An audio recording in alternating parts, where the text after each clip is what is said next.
Greetings. Hey sister, how you doing? Did you know that you're beautiful, beautiful? Hey sister, there ain't no choosing. Did you know that you're beautiful, beautiful? Greetings, Salaam alaikum, namaste, Patterson, Bawani, and the list goes on. My name is Kai Quatasia and you are here on the Eyeame channel.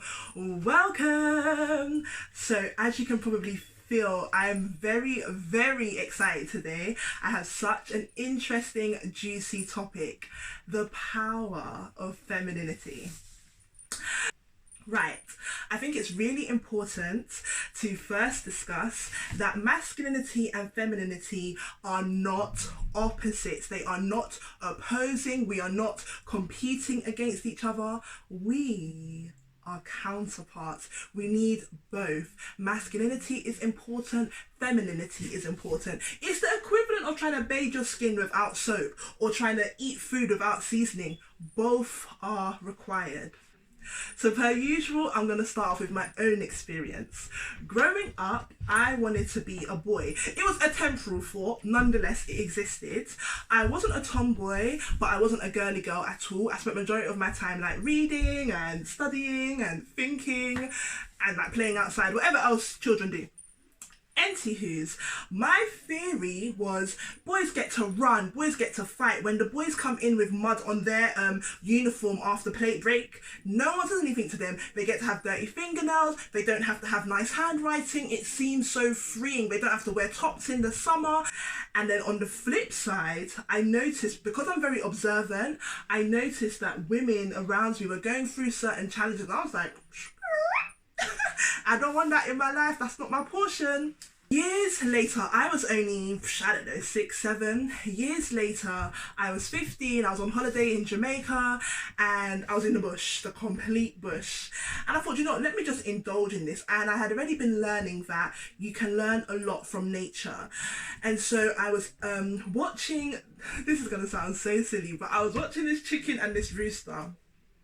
And by this time I had become quite the feminist. So I kept on seeing how the rooster was always in front of the chicken. And then one fine day I saw that, I can't recall, I wish I could, I can't recall the animal that came to confront them, but some larger animal came to confront them and the rooster instantly started to flap its wings and make noise, giving the chicken behind him enough time to like flee. And it was like the biggest eureka moment. I realized, he needed to be in front of her to protect her and defend her. This particular holiday, sisters, it showed me the beauty of being female, of being feminine. Another example was when I was in the water. I was swimming with stingrays. I was with stingrays. Anyway, I was trying to get back out, but I couldn't. And with all my might, I'm trying to jump. So one of the men see me and he's like, "Oh sis, hold tight, I'm gonna help you." I said, I don't need help. What are you asking? What do I need help for? I don't need help. Despite my protest, despite my determination to get up, I realized there's no getting up. Hey! And luckily for me, that man helped me. I wonder if he'd have helped me if I was a guy. He'd probably made that guy figure it out. But it's because I'm a young woman, he assisted me. There might be something powerful in this femininity thing. I remember going to Jamaica and having my heavy lugga suitcase and pulling it when I'm going on and off the train.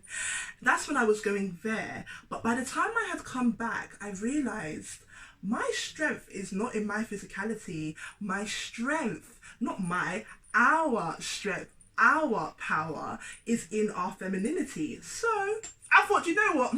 Let me try it out. The men in Jamaica are different to the men in this UK, so let me try it. I'm just going to get really soft and really delicate and pretend that I can't pick it up. Sisters, within a minute, men were fleeing to help me. Sisters, there is power in being feminine. And part of being feminine is, looking beautiful, being beautiful, but it's actually so much more ancient, so deep, so primal, so instinctive to be feminine or to be masculine. When I was 19, I was determined that I was going to be a woman. Some girls become old, but they don't become women. Some boys become old, but they don't become men. And I was determined to become a woman, and I am still transitioning. So I used to attend women's circles, I used to drink wound tea. I was doing a bit much, to be honest. But I understood that it was a path. This also just came to me. If we were back home, we would actually have a rites of passage to transition us from girlhood to womanhood. And with that being said, let me share my 7 to 8 tips on how to tap in to the power of femininity. I'm so excited. Can you feel it, babes? Can you feel it? All right, boom. 1. Where is 1? Aha, okay, 1. 1 is to observe the women that you come from. See how they conduct themselves in femininity. Are they a delicate princess type? Are they a regal queen type? Are they the hustler, gangster, businesswoman? See about the women that you have come from and see if you share similarities, because you could possibly be the complete opposite of your aunties, grandmas, mums, godmoms. The second thing you can do is, if you are a sister that has pure mandem, enough brothers, uncles, grandfathers, and everybody around you is masculine, explore outside of yourself. Look for role models, look for inspiration, look for examples of femininity in books, in art, in poetry, in media, in film, in music. The list goes on. And I am going to share some of my favorites. The first one, obviously, Miss Maya Angelou. Oh my goodness. Miss Maya Angelou has always been an inspiration to me since I was young. I think she was 6'1", and again, because I've been 5'9" for time, so she's been someone that I've always resonated with. Her deep voice holding so much wisdom, holding so much space. Matter of fact, this tattoo is actually a quote that I got from her. I just absolutely love her. I've read all of her autobiographies. My favourite one, I can't remember the name of it, but I know it's a red book. That one was just phenomenal. Listen to her interviews. She's just the wise grandma that everybody needs in this life. Another woman is Tank and the Bangers. She is from... she's a poet, she's a human rights activist, she's a singer, and she has a band. She is so passionate. And matter of fact, she plays with femininity. See, so much thoughts are entering my mind. They're swirling. Okay, so boom. She explores different variations and different types of femininity within her songs, within her pieces. I think I'm going to try to just put little inserts and little clips of what I'm talking about. So I'll find a clip from Maya Angelou. So you can internalize homo sum humani nihila me alienum puto. I am a human being. Nothing human can be alien to me. That's one thing I'm learning. Okay, and then here is the clip for Tank and the Bangers. Okay. I ain't got no chill. I ain't got your milk. Look, you should do some nice things for me.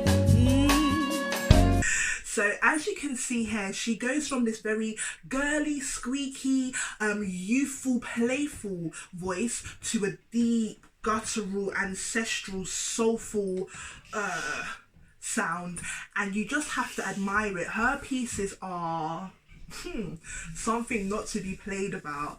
Another poet I absolutely admire is Sunni Patterson. Here is her clip.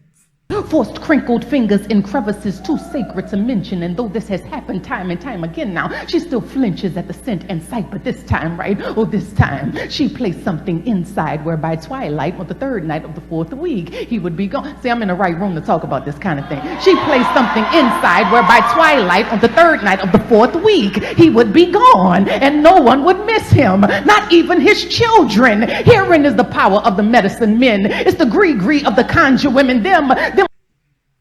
This woman incorporates spirituality and literature in a way that I've never seen before. The way that she talks, well, first of all, she talks quick, so immediately you have to be on. She demands that her audience is on the game.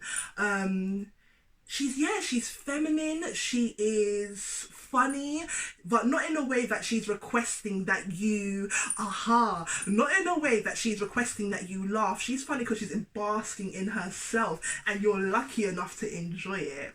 So another woman that I love off is Kelis. You watch her interviews now, oh my gosh, there's something so tasty, so special, so delightful about a woman who is indulging in herself. Whereas, I don't want to speak bad about this society, but cancels out what you said previously. Listen, it's very easy to be a part of a group that seems quite monotonous, seems quite monolithic, very, very similar. And Kelis disregards all of that. I'm such a homebody, but I can be. I've put everything that I care about in this house, from my kids to my kitchen to my dad's record collection to I literally have everything here. This is my happy place. Minimal is just not my thing on any circumstance. Not with anything, not with fashion, food, interior, nothing. More is more. She basks in all of her meanness and I completely admire that. And then the last woman, I decided to make Nina Simone my last woman for her presence on the stage, her skin, her politics, and her keen air for the arts. I love her because, again, she's showing a different archetype of femininity. She has a strong demeanour, she is wise, every single word, she takes time when she speaks because she knows that people are lucky enough to hear her voice. Right. And you keep them waiting until you're ready. That's right, all the time. Why? Why? Because I have to be composed, I have to be poised, I have to remember what my first piano teacher taught me. You do not touch that piano until you are ready and until they are ready to listen to you. You just make them wait. So those are some of the women that inspire me. Try and know there are plenty, many more. And I encourage and invite you, sisters, to not only enjoy the women that are around you, your friends, families, neighbours, the lots, but also explore women that are outside of your world. You never know, you might find a jazz artist, you might find a ballerina, you might find an engineer, people that resonate with you and people that are showing, people that are showing femininity in a way that is comfortable and suitable for you. So the third thing is to wear a dress. It could be a little tight up number with little whole piece hair showing off all the curves, or it could be an elegant floor scraping ball gown. It's completely up to you. The reason I think that it assists you in understanding the power of your femininity is that, one, it is culturally assigned. It's society understands that is a piece for the most part that women wear, although we are moving into a new stage in humanity where both men and women are wearing it. Matter of fact, indigenously and in some cultures men wear kaftan as well. I digress. But the other reason is that if we look at it from an elemental perspective, water and femininity, water, earth and femininity are in correlation. And so when we allow our body to wear a dress, we allow our bodies to flow, to be soft, to just go where it wants. And a dress is an embodiment of that flowing, of that water of femininity. So the fourth thing is to rest. to actively rest, to rest with intention. We actively work. So we know that, do you know what, I didn't mention this. The yin and the yang principle, I'm going to put it right here. It is it's an ancient Eastern philosophy where it shows that both masculine and feminine principles are very much so needed. You see little attempts to do the yin yang thing. Anyway, we actively work. Masculinity is about work. It's about external. It's about structure. It's about achieving things on the outside world. And femininity is about rest. It's about being internal. It's about mystery. And so the same way that you exert so much effort to do well in uni, to do well at school, to do well when you're outside socializing, we need to be putting in just a bit more effort and a bit more of an investment for us resting, in us being in our divine feminine, because it allows for what? It allows for balance, and that is what we are trying to achieve. So the fifth thing is our wombs, tapping into our wombs. Medically, the term is a uterus, and it's the organ that embodies our children if we choose to become pregnant. But my sisters, our wombs are so much more. They are the creative center of children, of love, of business, anything that you want to create, anything that you want to cultivate, anything that you want to manifest and bring into this world, it comes from the womb space, from that sacral chakra. Miss Eyeame V is a spiritual teacher, a holistic counsellor. She has had a program on Oprah Winfrey, Ayesha Fix My Life. Just a phenomenal woman, and definitely, again, another one of my teachers. A couple of years ago, she was doing a speech or a talk in Jamaica, and she had an excruciating pain in her abdomen, so much so that they had to cancel her tour and return back to America. When they opened her up and did the surgery, they found that her colon had ruptured, and her womb, a part of her womb, her ovary, had plugged itself into its space. That is the beauty of a womb. It saved her life. It saved her from her colon leaking out and contaminating her blood. Can you imagine? Can you imagine? Sisters, we all have this womb. We have one, you have one, I have one, yes! And so that is a really beautiful space to learn about, to explore, and hopefully it will assist you with the power of being a feminine. So the sixth lesson is, I'm going to link it below. Actually, I'm going to link a few things below, and it is to explore what feminine archetype you possess. So again, I've shared this in one of my other videos, a book review. Miss Ayesha Faines, unfortunately, she passed recently, but she was a phenomenal woman who lived life extremely well. She was an advocate for the acknowledgement, the awareness, and the celebration of femininity.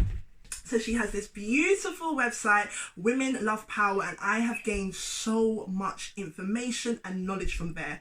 So as I said before, I'm going to link it below. They have a quiz, and it helps you to find out what your feminine archetype is. Are you the mother? Are you the maiden? Are you the siren? Are you the huntress? Sisters, it's important to know your archetype because it allows for you to know who you are more specifically, and ultimately that's all of what Eyeame is about, providing young women with resources to learn who they are to assist them into womanhood. So talking about archetypes, lesson 7 comes from my 3 favourite goddesses. Who should I start with? Okay, let's start with Mama Yemaya. Mama Yemaya is the goddess of motherhood, of being woman. She supports women, she supports children. She was the goddess that when we were taken from Africa, she came on the waters. She's the goddess of the ocean, of silver, of fish, of pregnancy, of labor, the ultimate matriarch. She was the goddess that assisted and accompanied us and tried all that she could to take care of her children when we were being moved from Africa to the Caribbean and eventually to the Americas. She is powerful, she is a protector, she is a feminine, beautiful goddess. Then there is Mama Oya. Mama Oya is about it. Mama Oya is gangster, she's a hustler, she is the goddess of storms, of hurricanes, of tornadoes, of winds, of thunder, of lightning. Well, not lightning, but of thunder. She's a businesswoman, she's a boss. She is an absolute warrior. Whenever you see the depiction of her, she's always carrying something, whether it be a knife, a machete, something. Oftentimes her face is covered. Some people say it's because she's ugly. Some people say it's because she does not want her beauty to take away from how gangster she is and how she really done your dance. Mama Oya is also the goddess of change. She brings all this ferocity and this aggression and this violence to bring change into your life. I'm gonna tell you from now, yeah, she's not a goddess to be played with. And then finally, Mama Oshun. Mama Oshun and I have done a lot of work together, and I think this story in particular shows the true definition of the feminine power. Okay, this is called a pataki. Pataki means a story or a tale. Centuries ago, God Ogun is the god of technology, of civilization, of machinery, of iron, and at that time he was the king. For whatever reason, he got vexed, said, you know what, I'm done with you, man. So he led himself into the forest to never return again. Well, shortly after leaving, civilization stopped. Nothing would flow. The technology of the time would not flow. And so the other Orishas, the other gods and goddesses, attempted to bring him out. So each Orisha went into the forest and said, big man, you have to come back, you know, because things ain't really flowing how they're supposed to flow. And he was like, if you know what is good for your life, you will remove yourself from me before I destroy you. So each Orisha returned unsuccessful in returning God Ogun back to civilization. So here comes Mama Oshun. Mama Oshun is the goddess of laughter, of femininity, of sexuality, of sensuality. She is the goddess of honey and mirrors and children, the goddess of fire and rivers and sweet water. And in this particular pataki, this is her young, feminine, coquettish, flirtatious version. So she found herself into that forest. Mind you, all the other Orishas thought, that's the last time we're going to see my girl, because boy, he's going to done her. Anyway, Mama Oshun makes her way into the forest, and Ogun hears her laughter, and instantly it's like his vexation starts to disintegrate. She's dancing, she's being feminine, she's being woman. She continues in laughing and playing her bell and listening to and playing her music and singing all these beautiful, sweet, high notes. Then she's in close proximity of Ogun. She starts dancing and twirling her hips and basking in all of her femininity, sisters. He becomes absolutely mesmerized. So she continues on getting closer and closer to him. She dips her finger into the pot of honey she has wrapped around her waist and smothers it all over his lips. She continues enjoying herself, having fun, being all in herself, just being fantastic. And guess what she does? She winds him out back into civilization, out of the forest, and that's when he realized, bro, these men need me enough. He returned to being a king, he returned to civilization, the people of the land were able to get back into the mojo of life. The end. I'm sure you can tell why that story is so meaningful. All the other Orishas came in with their masculine energy. They used logic, they used reason, they used power, they used strength, to no avail.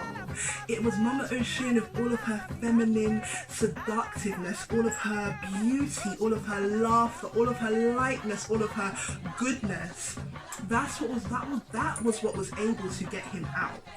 Not only does that pataki give us an example of sometimes not every day strong. Sometimes be sweet, sometimes be soft, sometimes show a little skin. It shows that there is power in being feminine Absolutely. Hopefully, this video has been able to demonstrate that, young sisters, there is so much power within your fingertips, in your body, in all of you. It was Mama Oshun's essence that brought Baba Ogun back to the world.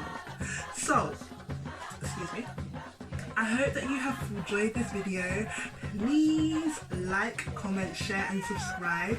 Do you consider yourself to be feminine? Do you consider yourself to be more masculine? Let's have a conversation. With that being said, bless up, take care and remember, Eyeame in everything.